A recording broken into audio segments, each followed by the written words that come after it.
अपशिष्ट जल की कहानी भाग 3।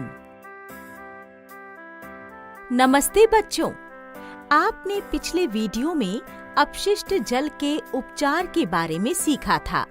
अपशिष्ट जल का उपचार करने के लिए 4 से 5 चरणों से गुजरना पड़ता है।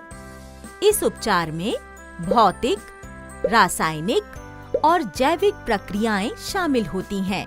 हम सभी की जिम्मेदारी है कि हम अच्छी गृह व्यवस्था बनाए रखें ताकि पानी में अपशिष्ट पदार्थों और प्रदूषकों को कम कर सकें या पूरी तरह से हटा सकें। आज राकेश के घर और उसके अड़ोस पड़ोस में आंगनवाड़ी दीदी स्वच्छता निरीक्षण करने आ रही हैं।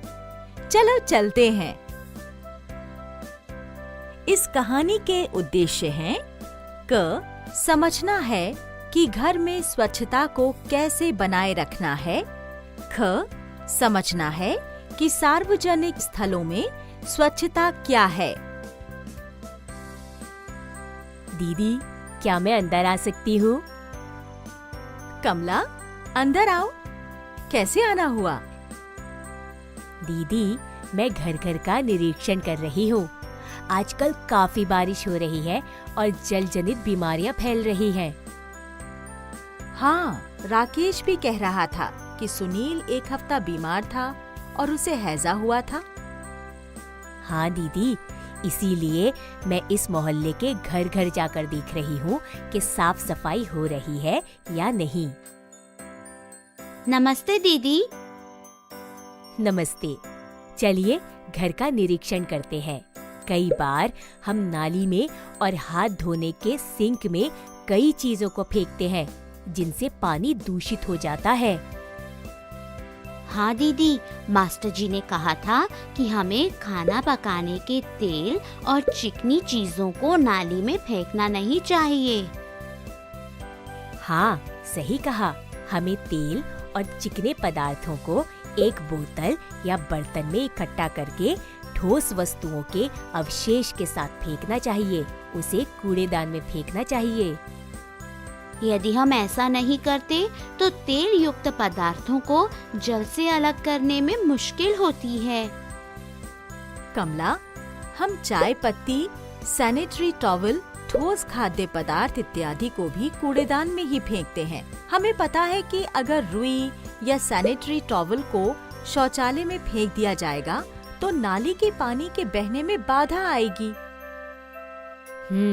आपने ठीक कहा। यदि नाली के पानी का बहाव रुक जाता है तो सीवर के पानी में ऑक्सीजन की मात्रा कम होने लगती है। अपघटन की प्राकृतिक प्रक्रिया के लिए ऑक्सीजन महत्वपूर्ण है। इस घर में सब ठीक है।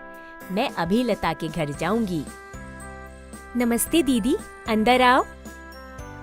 मैं तुम्हारे घर का निरीक्षण करने आई हूँ। अरे, ये क्या? यहाँ नाले के पास कीटनाशक रखा है। अगर ये पानी में गिर जाएगा तो ये कीटनाशक उन कीटाणुओं को मारेगा जो पानी को शुद्ध करने में मदद करेंगे। इसको यहाँ से हटाओ। जी दीदी। पेंट, मोटर का तेल, कीटनाशक, औषधियों आदि को पानी में नहीं डालना चाहिए। चलो, मैं मोहल्ले के सभी परिवारों से मिलूंगी और समझाऊंगी। चलिए दीदी। जैसे कि आप सभी जानते हैं, आजकल बारिश का मौसम है और कई लोग बीमार पड़ रहे हैं। जल जनित बीमारियां फैल रही हैं। आप सभी को कुछ बातों को ध्यान में रखना होगा।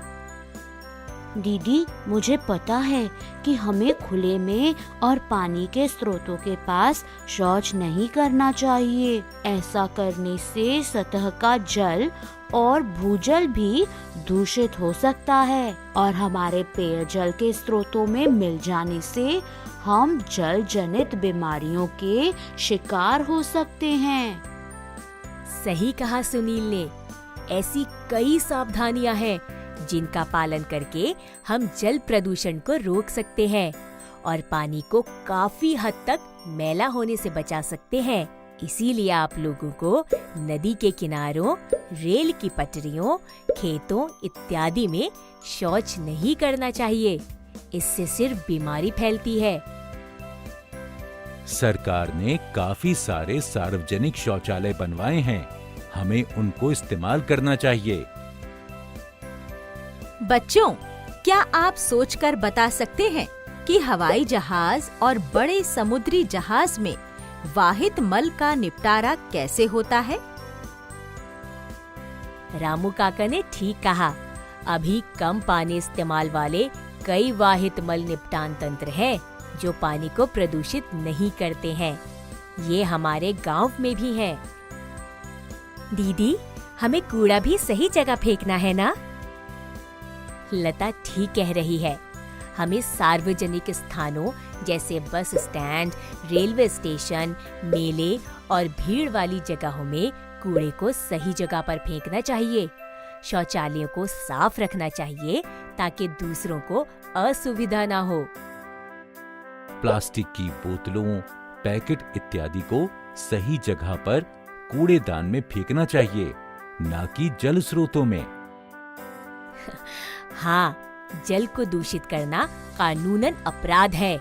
हम सभी का ये कर्तव्य है कि वातावरण और पानी को साफ रखें।